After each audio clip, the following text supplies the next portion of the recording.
Jadi kita tidak boleh takut karena ada dua itu. Satu kasih karunia, satu lagi Roh Kudus. Amin. Roh Kudus itu tidak keluar masuk, saudara. Bukan kayak, wah kalau kita ibadah Roh Kudus datang, ya. Nanti terus kita pulang ibadah Roh Kudusnya keluar, minggir. Enggak, saudara. Roh Kudus itu dimeteraikan dalam kehidupan kita. Kita ini bait. Bait itu tahu. Bait itu rumah. Kita tuh rumahnya Roh Kudus. Di mana? Berarti Roh Kudus di mana? Di hati, dalam kehidupan kita. Haleluya. Haleluya. Kami mengucap syukur Tuhan. Karena kasih karuniamu, semua daripada kami boleh berkumpul di tempat ini. Bersama-sama kami boleh memuji, memuliakan namamu. Bersorak-sorai untukmu Tuhan. Bersama-sama kami boleh mendengar firman-Mu. Biarlah firman-Mu itu boleh menjadi bagian yang penting dalam kehidupan setiap daripada kami. Tuhan urapi setiap hati yang hadir, setiap hati yang mendengar. Tuhan berkati setiap daripada kami untuk bisa bukan hanya mengerti Tuhan, tapi kami boleh melakukan firman itu dalam kehidupan kami. Terima kasih Bapa. Terima kasih. Di dalam nama Yesus Kristus Tuhan, kami mengucap syukur, kami berdoa. Haleluya. Amin. Shalom, puji Tuhan. Silakan duduk.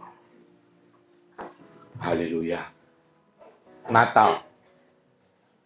Tiap tahun ya, pasti nggak lupa. Terlepas dari banyaknya kontroversi yang ngomong A, ngomong B, ngomong C. Tetap kita merayakan kelahiran daripada Sang Raja Damai, ya Tuhan Yesus. Nah, pesan Natal untuk tahun ini jelas, saudara. Pesan Tuhan adalah jangan takut, ya. Nanti kita akan baca dari firman-Nya. Ya, kita memang tahu ya, keadaan hari-hari ini terakhir memang banyak kejadian demi kejadian sejak pandemi, ya.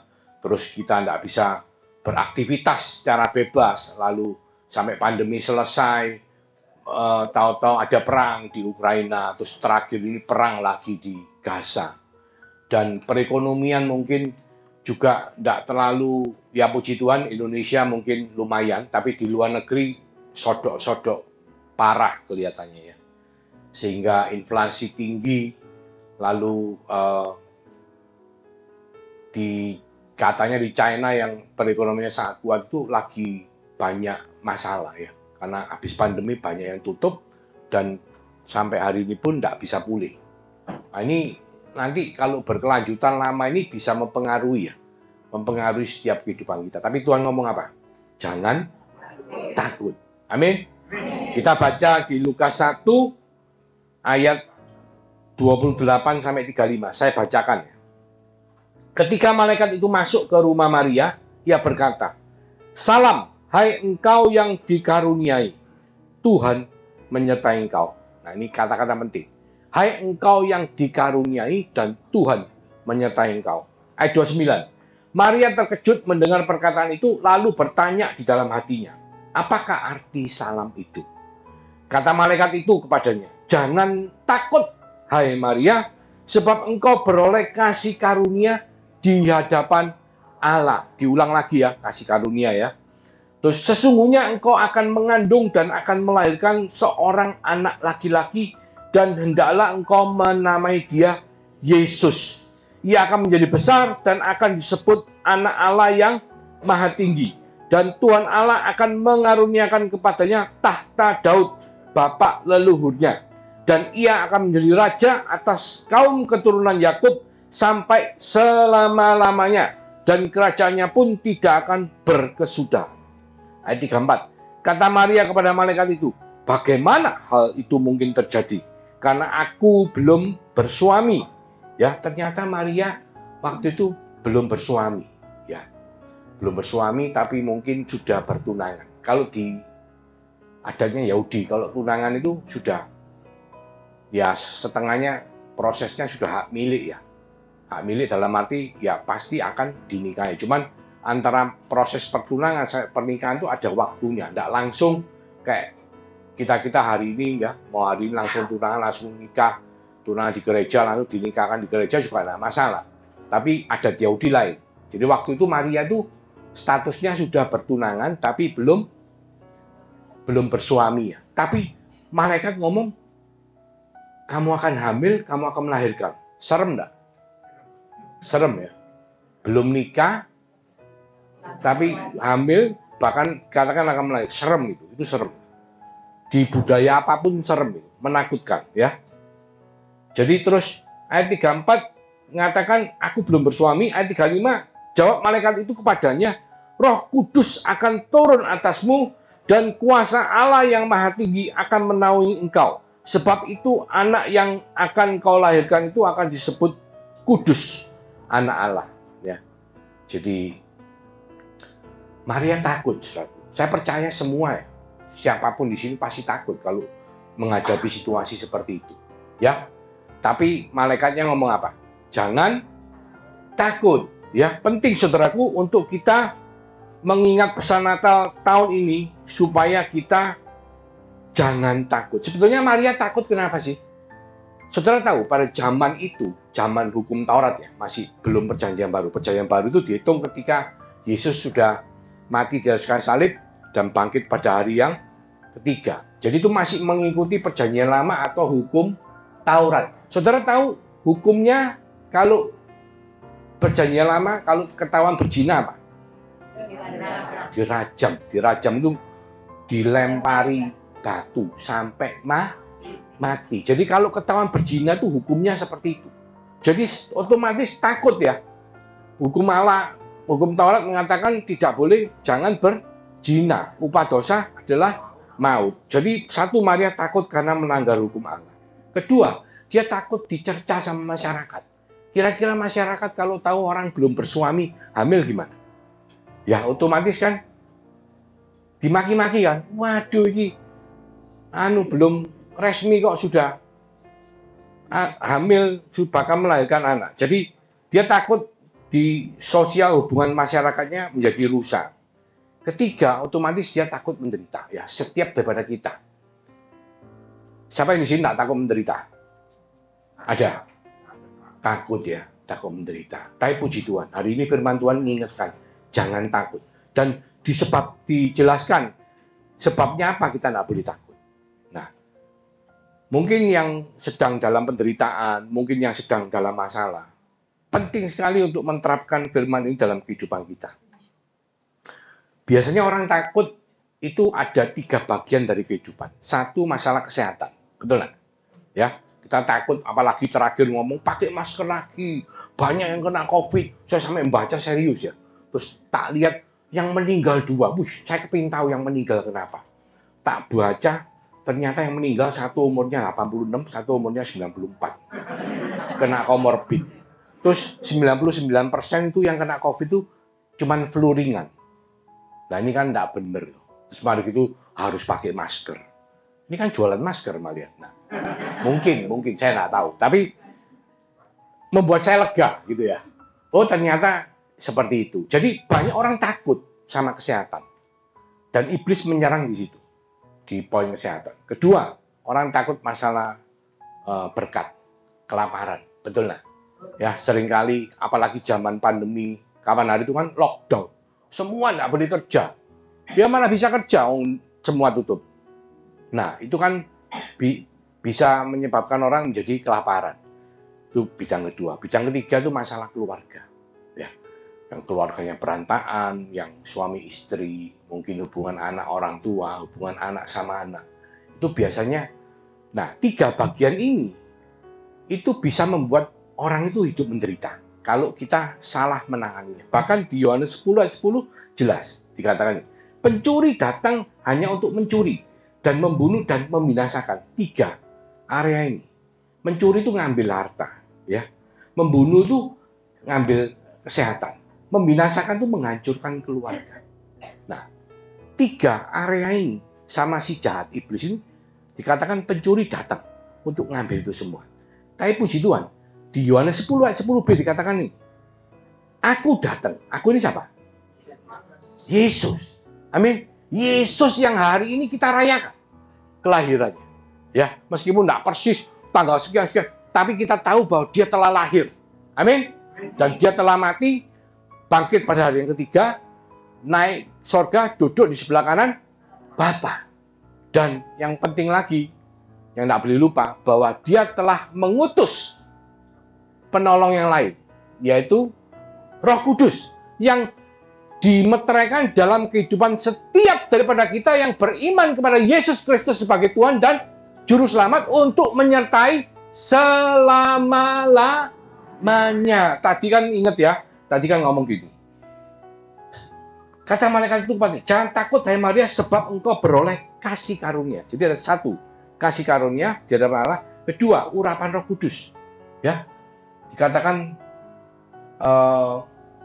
Roh Kudus akan turun atasmu dan kuasa Allah yang maha tinggi akan menaungi engkau. Jadi penyertaan Roh Kudus. Jadi kita tidak boleh takut karena ada dua itu. Satu kasih karunia, satu lagi Roh Kudus. Amin. Roh Kudus itu tidak keluar masuk, saudara. Bukan kayak, wah kalau kita ibadah Roh Kudus datang, ya. Nanti terus kita pulang ibadah Roh Kudusnya keluar, minggir. Enggak, saudara. Roh Kudus itu dimeteraikan dalam kehidupan kita. Kita ini bait. Bait itu tahu. Bait itu rumah. Kita tuh rumahnya Roh Kudus. Di mana? Berarti Roh Kudus di mana? Di hati, dalam kehidupan kita. Lupa kok enggak kroso? Ya, ada yang tanya, lupa kok enggak kroso? Sekarang saya tanya. Mas Luki ini kan di radio Sangkala, ya kan?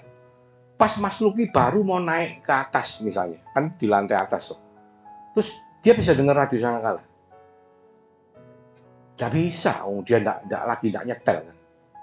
Kalau kita punya alat yang nyetel, baru dia bisa dengar frekuensinya radio. Roh Kudus ada di mana? Dalam hati kita. Tapi kalau hati kita nggak ngemet ke Roh Kudus, nggak connect ya, bisa kerosok nggak? Nggak kerosok. Nah, kita kalau ibadah, kita fokus sama Tuhan. Hati kita buka, langsung cari hadiratnya. Sama kayak wifi-nya itu nyambung, ya. Ngerti ya, wifi nyambung ya? Kita bisa pakai handphonenya. Nah, seringkali kita merasa, mana Tuhan tidak pernah nyertain. Nah, ini kita akan belajar dari firman Tuhan. Kenapa ini penting, saudara? Kenapa? Ini yang bisa membuat kehidupan kita tidak dikuasai oleh ketakutan. Amin. Ya, kita belajar satu mengenai kasih karunia. Ya, kasih karunia Allah itu apa? Nah, kalau perjanjian lama itu hukum Taurat. Saudara tahu ya hukum Taurat? Dari 10 hukum Taurat ya, 1 sampai 4 itu bicara mengenai Tuhan tidak boleh ya, jangan sebut nama Tuhan sia-sia. Akulah Tuhan Allah ya, yang satu-satunya Tuhan ya. Terus jangan membuat patung, menyembah patung. Itu semua bicara mengenai hubungan kita sama Tuhan. Jangan ya. Terus berikutnya bicara mengenai hubungan kita dengan sama, hormati orang tuamu, ya toh, jangan berzina, jangan mencuri, terus jangan membunuh, ya. Itu bicara tentang hubungan kita dengan sesama. Jadi sebetulnya hukum Taurat itu intinya apa? 10 hukum itu dia bicara mengenai hubungan kita dengan Tuhan, kita harus bagaimana, dan bagian lainnya bicara mengenai hubungan kita dengan manusia, kita harus bagaimana. Ya. Dan dari 10 hukum itu diturunkan detail menjadi 613 hukum. Didetailkan ya, kalau utang sama orang mesti bayar dan lain sebagainya. Itu termasuk turunan. Jadi satu hukum dari 630 hukum itu kalau kita langgar, maka kita akan berdosa. Upah dosa adalah maut. Itu hukum Taurat perjanjian lama. Misalnya bohong gitu ya. Jadi kita sudah, waduh pelayanan, wah bayar persembahan, perpuluhan, rajin, ya, melayani di gereja, terus wah sudah karu-karuan, tahu-tahu berbohong. Kalau ikut hukum perjanjian lama, apa yang terjadi? Berdosa. Dosa hukumnya apa? Maut. Berarti apa? Yang lain-lainnya yang kita berbuat baik itu percuma semua. Itu perjanjian lama, hukum Taurat. Ya. Tapi puji Tuhan ada kasih karunia Allah. Kasih karunia Allah itu apa? Kasih karunia Allah itu membuat di Efesus 2, 8-10 ngomong seperti ini. Sebab karena kasih karunia, kamu diselamatkan oleh iman. Bukan hasil usahamu. Bukan karena kita berbuat baik, enggak. Tapi karena iman kita kepada Yesus. Tetapi pemberian Allah ya dikasihi sama Tuhan. Kasih karunia itu dikasih sama Tuhan ke kita. Itu bukan hasil pekerjaanmu. Jangan ada orang yang memegahkan diri. Karena kita ini buatan Allah. Diciptakan dalam Kristus Yesus untuk melakukan pekerjaan baik yang dipersiapkan Allah sebelumnya. Dia mau supaya kita hidup di dalamnya. Jadi kasih karunia Tuhan itu memampukan kita tuh untuk beriman kepada Tuhan. Jadi bukan kita yang aku mau beriman, aku mau percaya, enggak. Tapi karena Tuhan yang milih kita. Sama seperti Maria. Maria itu mengajukan diri kepada Tuhan untuk jadi mamanya Tuhan Yesus atau dipilih sama Tuhan? Dipilih. Jadi kalian jangan takut. Amin. Kalau saudara sekalian duduk di tempat ini, saudara bukan karena kepingin datang ke tempat, tapi karena Tuhan yang pilih kalian. Amin. Itu namanya kasih karunia. Lupa, tapi aku dijak koncong. Loh, enggak, tetap kalau Tuhan enggak nyenggol hatimu, saudara enggak mungkin datang sini. Amin. Gampang kok. Sorry ya, dibikin gembos saja enggak datang mobilnya, betul enggak? Tapi karena Tuhan mau saudara dan saya hadir di tempat ini, menikmati firman Tuhan, menikmati hadirat Tuhan. Amin. Maka kita semua bisa memuji nama. Itu namanya kasih karunia. Bahkan dikatakan apa? Kasih karunia itu diberikan kepada kita yang tidak layak. Loh Pak, kok tidak layak? Loh iya, kita itu karena Adam jatuh ke dalam dosa. Kita kan keturunannya Adam. Kita semua itu dapat warisan. Ya nek warisan duit enak, warisan dosa. Loh serius sih. Karena Adam kita semua menjadi hamba dosa. Dan karena Yesus dan iman kita kepada Yesus, kita semua dimerdekakan. Amin. Oleh karena itu kita hari ini kita rayakan kelahiran Yesus Kristus. Itu adalah kasih karunia. Ya, saya memberikan satu contoh. Saudara pasti tahu perumpamannya anak yang hilang. Tahu ya, anak bungsu yang ini betul-betul kasih karunia. Sekarang saudara kalau misalnya punya anak gitu ya. Saya di sini kan tidak ada yang muda, banyak yang tua. Jadi rata-rata anaknya udah besar kalau punya ya. Terus saudara kan belum meninggal, ya belum. Kalau sudah meninggal di sini. Saudara tahu diambilin sama anak saudara, ngomong gini, pap atau mam gitu. Hartamu jualan bagian. Loh, aku belum mati kok, mbok suruh bagi harta warisan. Kira-kira mangkel tak? Ngamuk tak? Terus ngomongnya apa? Duroko, ya kan? Pasti semua orang pasti marah. Nah, itu perumpamaan anak yang hilang kan seperti itu. Ya kan? Sudah diminta, diambil, ya namanya orang tuanya cinta atau gimana. Ya wis tak kasih no. Diambil terus dihabis no. Kira-kira nih, misalnya itu anaknya kita gitu, misalnya ya. Terus dia kehabisan duit, balik itu kita ngomong apa? Wapok syukur, ya kan? Itu manusiawi kan gitu. Tapi saudara kalau lihat di perumpamaan, saudara baca, Bapak itu menunggu kapan anakku balik, ya. Dan meskipun anak itu dikatakan durhaka, berdosa, tapi namanya Bapak, kasih Bapak itu tidak pernah habis. Amin. Dia tetap menunggu balik, begitu balik malah dipesta, saudara. Itu namanya apa? Itu namanya kasih karunia. Amin. Kita tuh enggak layak nerima, tapi Tuhan tuh mau memberikan, bahkan mau mati di atas kayu salib untuk saudara dan saya, supaya kita yang percaya memperoleh hidup yang kekal. Itu bukan perbuatan kita, perbuatan Yesus. Ya, kita meresponi dengan iman. Pertama itu. Dengan itu, saudara, dengan iman itu kita akan menang melawan dunia, kata Tuhan. Amin. Dan kita memang harus lebih daripada orang-orang yang menang. Kita harus setia sampai pada akhirnya. Amin. Saudara, kalau yang lalu datang di tempat ini ketika saya membagikan tanda-tanda zaman, enggak lama loh saudara. Ya, enggak terlalu lama. Soalnya tanda-tandanya tuh kelihatan semua. Amin. Yang pertama, kasih karunia. Yang kedua tadi ada apa? Ada penyertaan Roh Kudus. Penyertaan Tuhan. Ya, dikatakan apa? Barang siapa beriman kepada Yesus Kristus sebagai Tuhan dan Juru Selamat, dia langsung dapat meterai Roh Kudus. Saudara pernah beli meterai? Pernah ya? Pernah ditempelkan di kertas? Pernah kan? Misalnya kalau terus habis nempelkan, terus waduh salah lagi. Ya apa ini? Tak jabut aja. Saudara pernah kan gitu kan ya? Sayang kan 10 ribuan, kuasi air, dikelentek pelan-pelan. Kira-kira akhirnya sobek, rusak. Berarti meterai itu yang Tuhan janjikan, itu tidak akan bisa lepas dari kehidupan saudara. Amin. Cuma tinggal saudara bagaimana meresponi. Saudara percaya, saudara bisa menikmati hidup bersama Roh Kudus. Saudara tidak percaya, ya tidak kroso. Aku gak kroso, Pak. Sampai di jendul-jendul ya gak kroso ya. Ya seperti itu ceritanya. Jadi respon saudara, hati saudara, iman saudara yang menentukan bagaimana saudara bisa menikmati penyertaan Roh Kudus. Ya, jelas di Markus 16. Ya, kita tahu kisah Rasul 1 ayat 8 mengatakan bahwa itu adalah kuasa ya yang menyertai kita. Kuasa yang diberikan Tuhan kepada murid-muridnya. Pada waktu setelah Tuhan naik ke atas sorga pada hari raya Pentakosta, kuasa itu kan diberikan untuk kita ini bisa memberitakan Injil, menjadi saksi Tuhan ke seluruh dunia. Jadi itu mengandung kuasa. Jadi meterai Roh Kudus bukan cuma menyertai terus diem-dieman ngeliat notok lagi ngapain, enggak.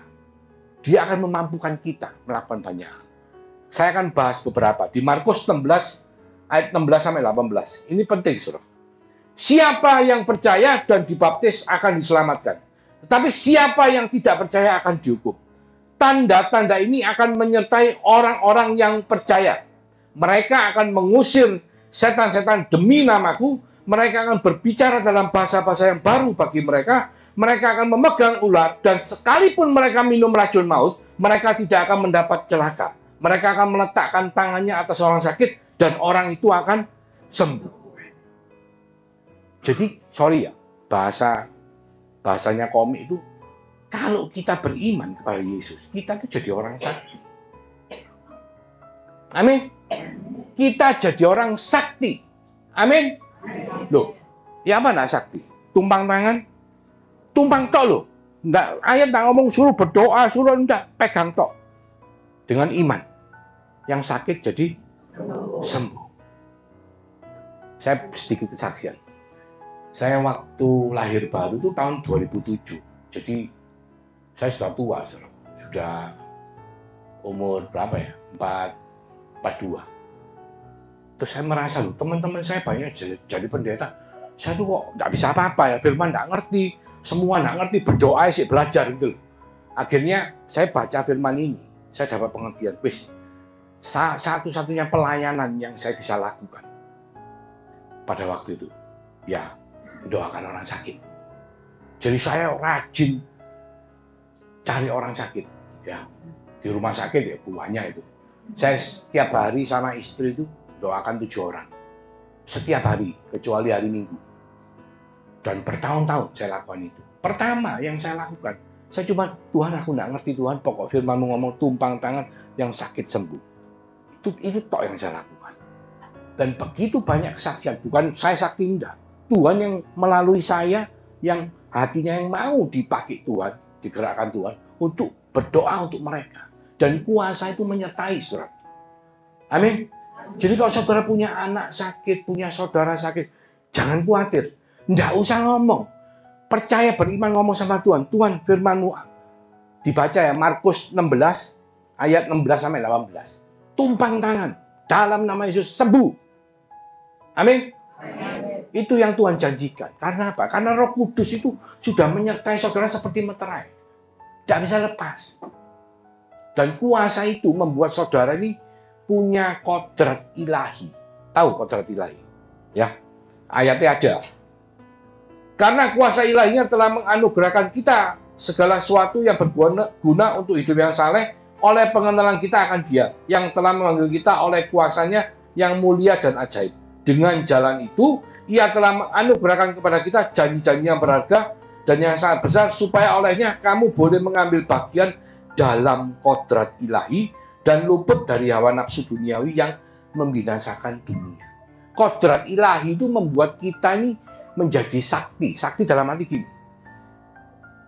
Saya mau tanya cerita wayang. Sini yang pernah tahu cerita wayang, angkat tangan. Tidak ada yang tahu.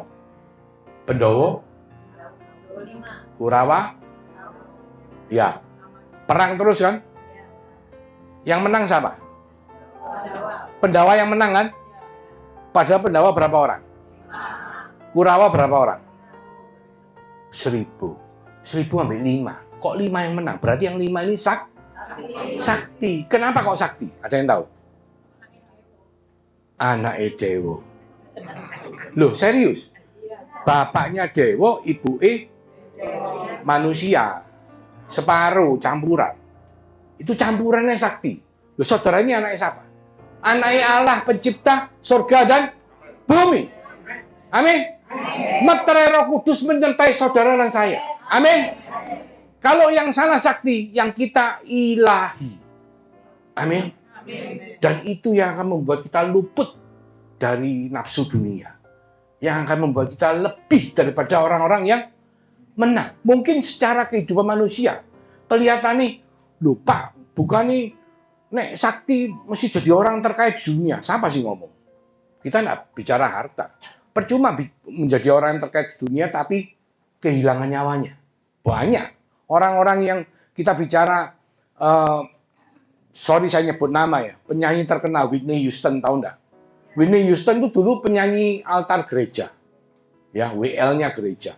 Ketika satu hari ada produser terkenal dari Hollywood menghadiri gerejanya, waduh suaranya top, langsung diundang untuk rekaman. Setelah rekaman, langsung top dan menjadi orang yang sangat sukses.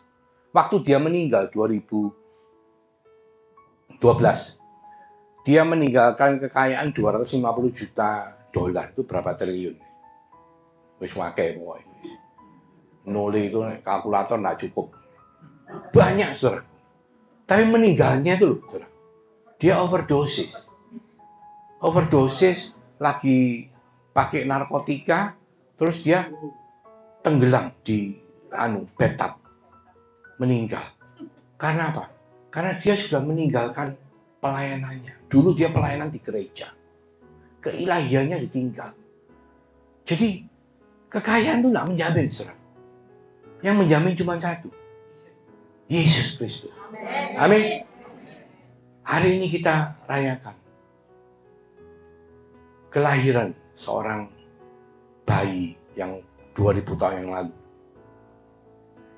Yang menjadi sepenuhnya manusia. Dan 3,5 tahun terakhir dari kehidupannya, beliau melayani umat seluruh dunia, sekitaran Yerusalem. Supaya apa? Supaya bisa mengenal, supaya bisa memiliki jalan, supaya bisa memiliki hidup yang berkelimpahan, supaya bisa mengalami damai sejahtera. Karena ada kuasa Roh Kudus yang dimeteraikan. Amin. Hari ini kita rayakan. Saudara mesti bersukacita. Saudara mesti bersorak-sorai. Saudara mesti mengingat pesan Tuhan. Jangan takut. Karena apa? Karena kasih karunia Allah menyertai saudara dan saya. Karena kuasa Roh Kudus telah dimeteraikan dalam hidup saudara dan saya. Dan itu semua akan membuat kita mengalami yang dikatakan di 1 Yohanes 4 ayat 18. Di dalam kasih tidak ada ketakutan. Kasih yang sempurna melenyapkan ketakutan. Sebab ketakutan mengandung hukuman. Dan barang siapa takut, ia tidak sempurna di dalam kasih. Ketika kita membahas mengenai hukum Taurat adalah bicara mengenai mengasihi Allah dan mengasihi sesama. Kalau kita mau hidup di dalamnya dengan kuasa Roh Kudus, saudara tidak akan hidup dalam ketakutan. Amin. Amin. Haleluya. Mari kita tundukkan kepala. Terima kasih Bapa untuk firman-Mu mengingatkan setiap daripada kami. Ketika Yesus lahir hampir 2000 tahun yang lalu, membuat kita semua beroleh kesempatan untuk menerima kasih karunia. Membuat kita semua yang beriman kepadamu beroleh meterai Roh Kudus yang menyertai kita untuk selama-lamanya. Yang menghibur kita, yang menolong kita, yang memberkati kita semua. untuk menjadi anak-anak Allah. Terima kasih Bapa. Berkati kami semua pada Natal tahun 2023 ini. Supaya firman-Mu menjadi nyata dalam kehidupan setiap daripada kami. Supaya kehidupan kami menjadi berkat bagi semua yang Tuhan percayakan dalam kehidupan kami. Terima kasih Tuhan. Biarlah Natal tahun ini membuat kami hidup tidak di dalam ketakutan, tapi membuat kami hidup di dalam damai sejahtera, di dalam sukacita. Terima kasih Bapa. Terima kasih Tuhan. Dalam nama Yesus. Haleluya. Amin. Tuhan Yesus memberkati.